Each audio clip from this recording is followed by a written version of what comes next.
Now, you see, when your identity is defined by society, you cannot resist it.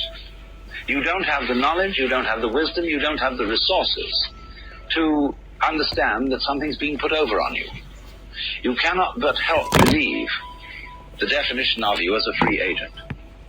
But you believe yourself to be a free agent as a result of not being free. That is to say, of being hopelessly unable to resist society's identification of you. There's a reason education sucks, and it's the same reason that it will never, ever, ever be fixed. It's never going to get any better. Don't look for it.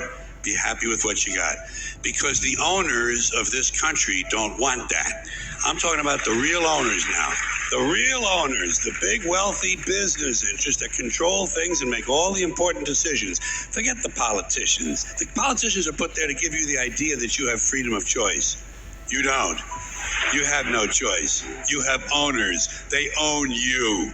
They own everything. They own all the important land. They own and control the corporations. They've long since bought and paid for the Senate, the Congress, the state houses, the city halls. They got the judges in their back pockets. And they own all the big media companies, so they control just about all of the news and information you get to hear. They got you by the balls.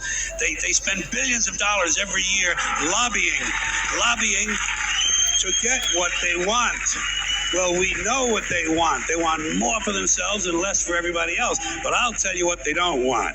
They don't want a population of citizens capable of critical thinking. They don't want well-informed, well-educated people capable of critical thinking. They're not interested in that.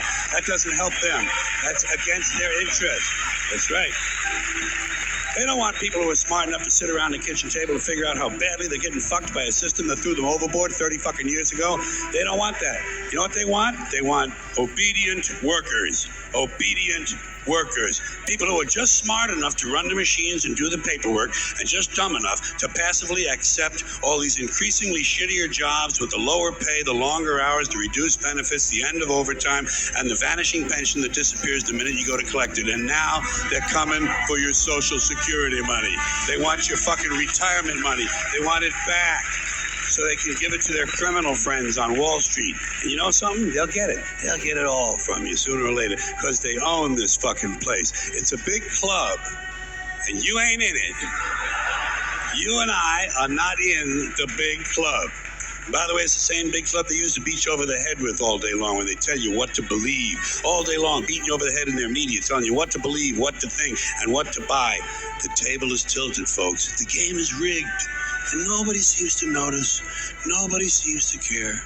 Good, honest, hard-working people, white collar, blue collar, doesn't matter what color shirt you have on. Good, honest, hard-working people continue. These are people of modest means. Continue to elect these rich cocksuckers who don't give a fuck about them. They don't give a fuck about you. They don't give a fuck about you. They don't care about you at all. At all. At all. Yeah. You know? And nobody seems to notice, nobody seems to care. That's what the owners count on, the fact that Americans will probably remain willfully ignorant of the big red, white, and blue dick that's being jammed up their assholes every day. Because the owners of this country know the truth. It's called the American dream, because you have to be asleep to believe it.